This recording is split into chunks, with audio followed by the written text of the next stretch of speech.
Hi there, everybody. I am John Allen, the editor of Crux, and this is Last Week in the Church.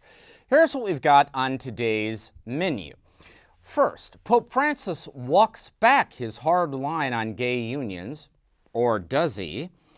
Then, the Vatican takes a big hit in a UK court. Critics cry foul on Germany's synodal path. A showdown looms in the Philippines. And finally, of cultures and controversies. That's what's waiting for you on this menu, a meatless menu during Friday in Lent, but spicy nevertheless, so please stick around. All right, I want to remind you before we begin that full coverage of all the stories we're going to talk about in the show today can be found on the Crux site. That is www.cruxnow.com, cruxnow.com, your one-stop shopping destination for the very best in smart, wired, and independent Catholic journalism. If you go on the site, you will find we are in the middle of our online fundraising drive, and we would love to have your help. What we are looking for are people willing to make a small but stable monthly commitment for, say, the next year. That gives us predictability. It gives us the ability to make plans. We are not asking for much, maybe just what you would spend on a couple cups of coffee or streaming a movie this month. I don't know, something modest, but would make a world of difference to us. Also want to remind you that if you enjoy this show, please give us a thumbs up, give us a like, give us a share. Go on the social media platform of your choice and let people know. All right, so we begin this week with, did the Pope or did he not walk back his recent hard line on the blessing of same-sex unions? Let's set the table this way. So last week on this show, we discussed that the Vatican's Congregation for the Doctrine of the Faith, that is its doctrinal watchdog agency, put out a statement in response to a dubium, that is a formal question submitted to the congregation by a bishop or bishops somewhere in the world. They never tell us where or who. This question had to do with whether Catholic pastors can offer blessings basically to gay marriages. That is, when two people of the same sex enter into a lifetime commitment to one another or stable relationship, can a Catholic pastor bless that union? The answer given by the Congregation for the Doctrine of the Faith was no, on the grounds that Catholic teaching about marriage, classic Catholic teaching about marriage, says that marriage is a relationship between a man and a woman that is for life and that is open to new life, and it occurs within the context of the Church's sacrament of marriage. Obviously, gay unions don't fulfill those requirements. This response was approved by Pope Francis. So it was reported around the world as Pope says no to blessing same-sex unions. Now, that came out early last week. However, last Sunday, which was 2 days after you and I spoke last, Pope Francis gave an Angelus address. That's his traditional noontime address on Sundays, in which he talked about the proper pastoral attitude the Church should have to people, who in various life situations. And what he said was, number one, that the wrong way to approach these people is with what he called theoretical condemnations. And then he said the wrong way is also claims of legalism and clerical moralism. Now, that was taken in a lot of quarters as the Pope sort of trying to distance himself from the doctrinal congregation's statement. Then, early this week, the Pope essentially re-upped all the current members of the Vatican's Pontifical Council for the Protection of Minors. That's the Vatican department Francis created in 2013 to sort of be the tip of the spear on reform in the clerical sexual abuse scandals. But in addition to renewing everybody, he also appointed a new member, Juan Carlos Cruz, of the nation of Chile, Now, Cruz, famously, is a victim of Chile's most notorious pedophile priest, Fernando Karadima. In addition to that, Cruz is also an openly gay man in a long-term stable relationship with his partner. Francis is well aware of that. The two have discussed it at some length. And so the Pope's choice to appoint him to an important Vatican position was also read in some quarters as the Pope trying to distance himself from the hard line on blessing gay unions. Now, what are we to make of all of this? Well, look, I mean, one reading of it, and it's a popular one in some quarters of the media, is that Pope Francis grudgingly went along with the Congregation for the Faith's desire to reaffirm longstanding Catholic teaching, but immediately wanted to find ways to put some distance between himself and that statement. Okay, and that is a plausible interpretation. Another interpretation, however, is that Pope Francis, in his own mind, sees no contradiction among all of these things. That is, he would clearly and emphatically affirm the Church's traditional teaching on marriage, but as a pastor with long experience in the trenches, he would also clearly understand that lots of people are not going to live that ideal 100%. And the Church still needs to show them compassion and respect and outreach and dignity. So that even if we can't technically bless something, we certainly can embrace the people in those situations pastorally in every way we possibly can. That, to me, is also a plausible reading of the facts. Make of it what you will, but that's the situation. Pope Francis clearly has signed off on a reaffirmation of traditional teaching. He has also clearly advocated and practiced himself a kind of pastoral outreach that moves beyond that traditional teaching. All right. Secondly, the Vatican takes a big hit in a UK court. We have talked previously on this program about the London financial scandal that the Vatican has been facing in recent months. Basically, this involves the purchase of a warehouse owned by the Harrods department store in the swanky, posh London neighborhood of Chelsea, drawing upon funds that came from Peter's Pence. That's the annual collection around the world from ordinary Catholics to support papal activities, and that was engineered by the Vatican's Secretariat of State. This scandal blew up a year and a half ago. It became clear that there was something hinky about the way in which these purchases were made, and the way in which the Secretariat of State had kind of insisted on an emergency loan from the Vatican Bank to try to finance the deal. Now, what Vatican prosecutors have tried to suggest is that two Italian financiers, one who was involved in the initial purchase of 50% of this property, and another who was involved in an attempt to purchase the remaining 50%, that both of them essentially defrauded the Vatican, pulled the wool over the eyes of officials at the Secretariat of State, overcharged for their brokerage fees on the transactions, and essentially were running a con.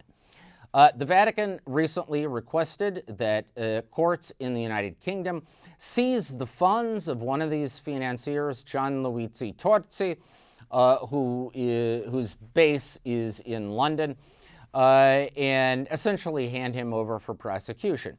Recently, a judge in the UK examined these allegations, ordered Torzi's funds unfrozen, that is, restored to him, denied any request for prosecution, said there were such omissions and misrepresentations in the filings by Vatican prosecutors that it raised questions, serious questions, as to whether there was actually any criminal offense here.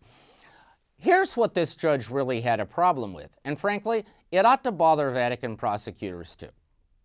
His problem, the judge said, was that every contract that authorized payment to Torzi was approved by Venezuelan Archbishop Edgardo Peña Parra and Italian Cardinal Pietro Parolin. Those are the top two officials at the Vatican Secretary of State. They reviewed these contracts, they approved them, they signed them. So if there was anything irregular going on, according to this judge, it wasn't a con being run by Torzi, but it was either a mistake in judgment or a criminal act by the senior leadership of the Vatican Secretariat of State. In other words, this judge has now put the ball back in the Vatican's court. What he is saying is that if there is something criminal here, it isn't the problem of the financier who simply honored his contract. It's the problem of the guys who approved and signed those contracts.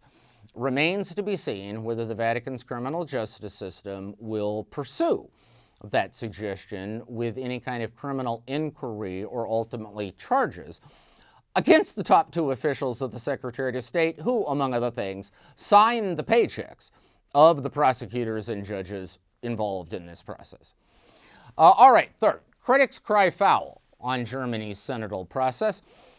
2 years ago, the Catholic Church in Germany announced that it was going to launch not a synod, which is a formal canonical process under church law that comes with its own rules, but a synodal process that is a widespread consultation of bishops, clergy, religious, and laity in Germany to try to chart a way forward from the damage imposed on the church in Germany by the clerical sexual abuse scandals, which have been almost as intense in Germany as any place in the world. Maybe you could make an argument for Ireland being more intense, maybe Chile, maybe the United States, but certainly Germany would be in the top 5.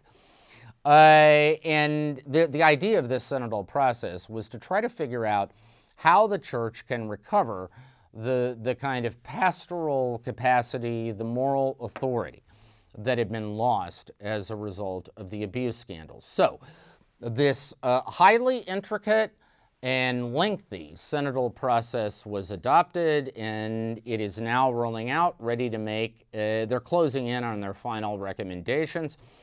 And it turns out that the synodal process has addressed a wide range of issues in the church, such as the role of women and the possibility of women's ordination, Catholic teaching on homosexuality and gay marriage, the power that laity ought to have in the church, the power that other players ought to have in the church, and on and on. In other words, it has expanded far beyond the initial idea of a kind of focus on the clerical abuse scandals to become a sounding board, if you like, a platform for discussing much broader reforms in the church.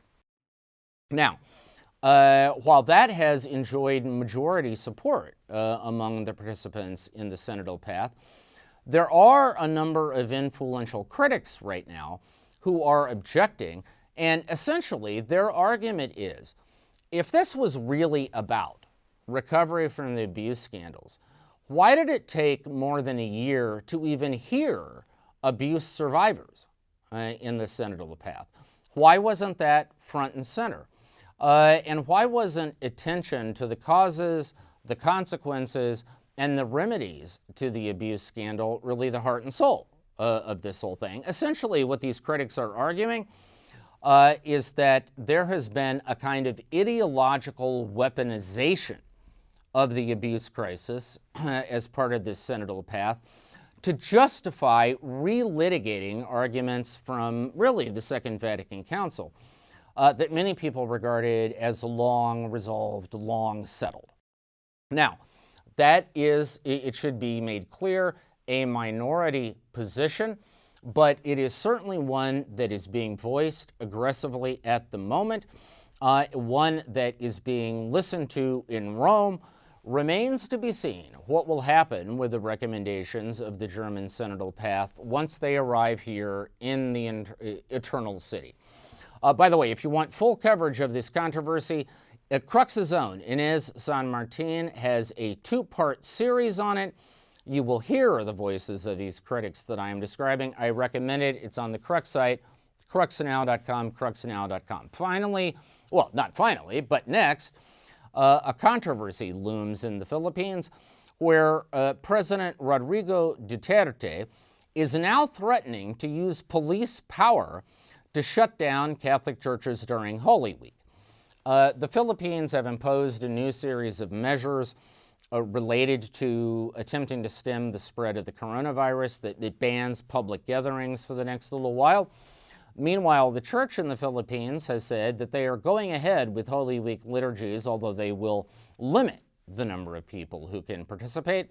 A spokesperson for the Duterte government recently said if necessary, they will send cops in to shut these churches down. Now, this comes against the backdrop of what has been a long-running civil war in the Philippines between the Catholic Church and the Duterte government. Duterte is a nationalist populist whose signature policy is an ultra-violent crackdown on the drug trade that so far, according to most estimates, has resulted in about 30,000 extrajudicial killings.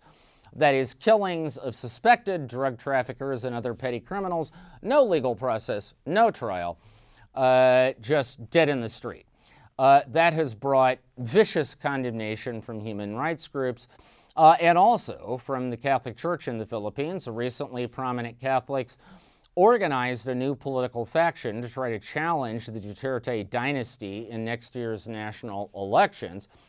The irony here is the Philippines is, by most measures, the most Catholic country on earth. It's the third largest Catholic country on earth after Brazil and Mexico.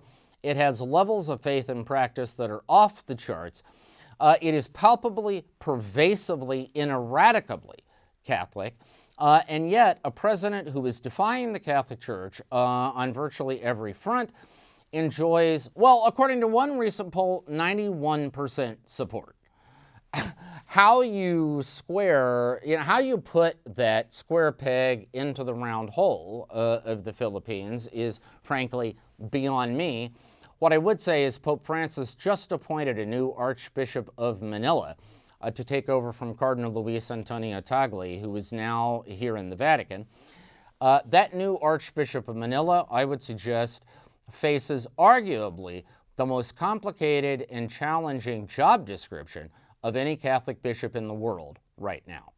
Finally, of cultures and controversies, if you were to Google the key terms Catholic and controversy for the past week, you would come up, and if you were to do that in 3 different languages, Italian, German, and English, and American English, I want to emphasize, you would come up with 3 different results.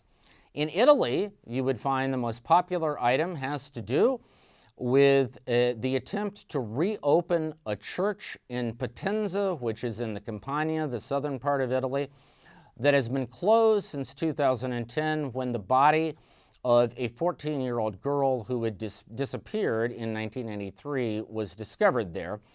And the question was, how had it been able to remain in the attic of that church for 17 years and never be previously discovered? And church officials claiming no knowledge of how it had gotten there or what had happened. In Germany and Austria, you would find it was the Pope's declaration on same-sex unions and the kind of massive blowback that has generated in German-speaking Catholicism, including a number of bishops disowning it, the German Bishops' Conference referring to it as a mere opinion, and a group of thousands of priests in Austria signing a petition in opposition. And in the United States, you would find that it had to do with a petition with almost 25,000 signatures demanding the resignation of Archbishop Joseph Naumann of Kansas City, Kansas. He's the chair of the U.S. Bishops' Pro-Life Committee, because he suggested in media interviews that President Joe Biden should not refer to himself as a devout Catholic and should not receive communion because of his pro-choice policies. Now, here is 2 points about these 3 controversies. 1, there is always controversy in the Catholic Church. The Catholic Church is a wildly raucous global family of faith of 1.3 billion people scattered in every nook and cranny of the planet, and some of those Catholics are always upset about something. One of my favorite lines ever written about the Catholic Church comes from the novelist John Sanford, who writes the Lucas Danport series of detective novels. Danport is a Catholic from St. Paul, Minnesota. And at one point, he's trying to explain the difference between Catholics and Pentecostals to a fellow cop. And what Davenport said is, here's the difference. Holy rollers scream about Jesus. Catholics scream about the bishop. And that is what we do. We are constantly screaming about one thing or another bishops have done.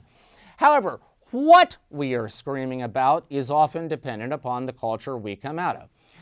In Italy, for example, Italian Catholics don't get upset over doctrinal disputes. They don't get upset over new Vatican laws because they have a very relaxed attitude towards law anyway. And if you don't believe that, just try renting a car and driving on Italian streets sometime and see how they approach traffic laws.